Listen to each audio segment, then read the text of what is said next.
What up, YouTube? It's your man, Vinny Chase. Welcome back to the channel. And today we're just going to take a brief moment to look at some of the beaches in the south zone of Rio de Janeiro. Okay? Let's take a walk. Now tuned into the motherfucking greatest. Vincent Chase. Brand name recognition. Yesterday's price is not today's price.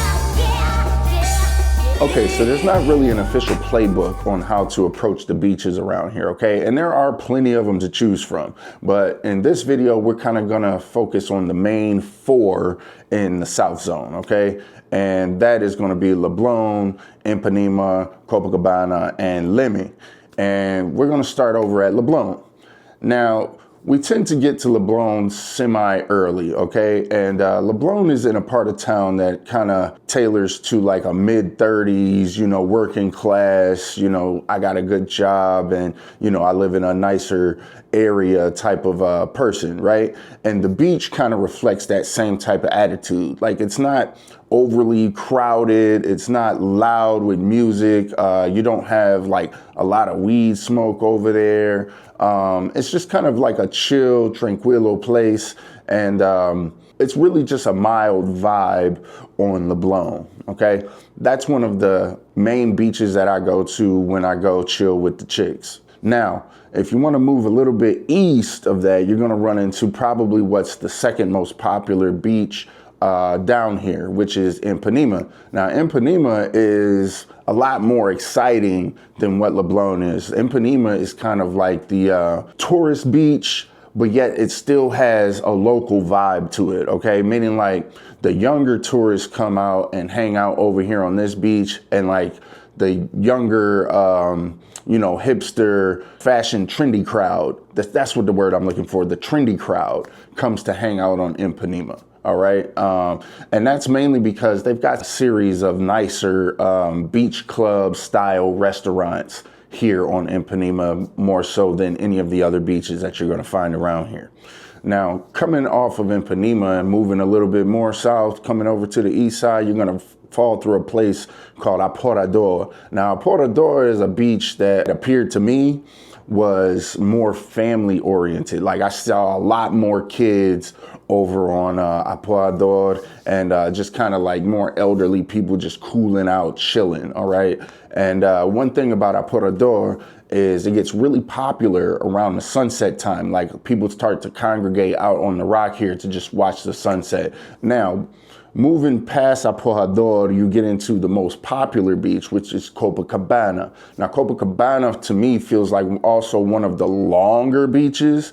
I don't know if that's true or not, but that's what it feels like when I walk it, okay? On Copacabana, you're gonna find a lot of foreign tourists, but they're older foreign tourists. Like, these are probably the tourists that have been coming here for a long time from Europe, from other different parts of South America, you know?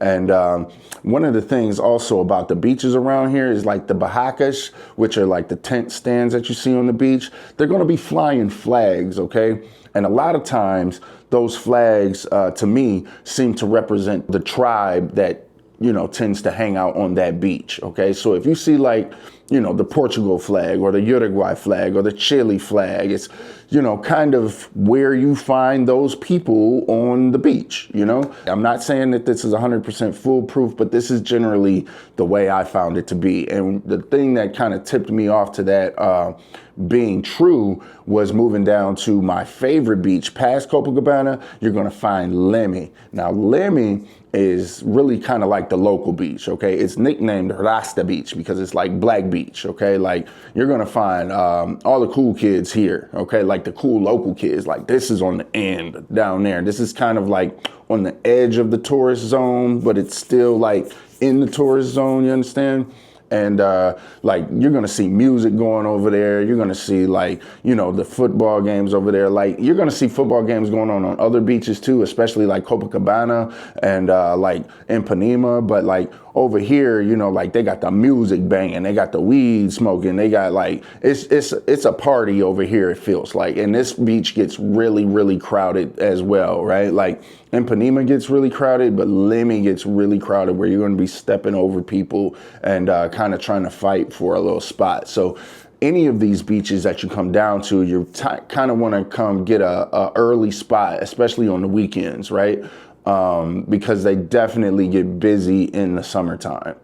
I mean, the sun kind of shines all year round. Like, I've been here in August when it's technically winter, and we're still out on the beach all day long, right? We out here on Lemmy Beach. Yesterday we did a walk down to Ipanema. I have to say that this is the best beach. Has the most diversity of people, has all of the beautiful black people, has the younger people. Yeah, just the vibe is totally different here than them other beaches, man. A couple of the beaches that I want to mention too that are kind of like off the beaten path. One is Praia Vermelha. Now, Praia Vermelha is over towards the Sugarloaf Mountain, and it's kind of a really quiet, like, isolated beach, right? Like, there's not a whole lot of beach vendors over there. Like, if you were to take a girl and you wanted to hang out on some private romantic shit, that's probably the place you should take her, is Praia Vermelha, okay? You're not gonna run into any of your side piece things over there neither, most likely. Another beach is Barra da Tijuca. Now, Barra da Tijuca is over in that part of town. It's the bougier part of town, so you're not going to find too many beach vendors over there either. And people tend to be more spaced out and not so on top of each other hanging out over there. It's a lot quieter also, right? Like, you're not going to get the banging loud music that you would find over on Lemmy, okay? A couple other beaches is Praia do Pepe and São Conrado. Those are kind of like over in the area. Like, São Conrado is basically at the bottom of Rocinha.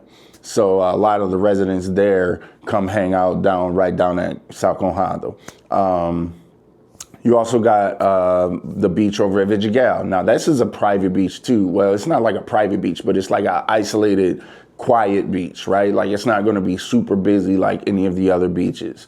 So it's a nice place if you want to take like a chick and have a little intimate time on the beach as well. Now, the thing about that is, like, it's kind of like in between two mountains or two hills or whatever. So it kind of gets blocked out of the sun, and that's probably got a lot to do with why you don't find it so crowded.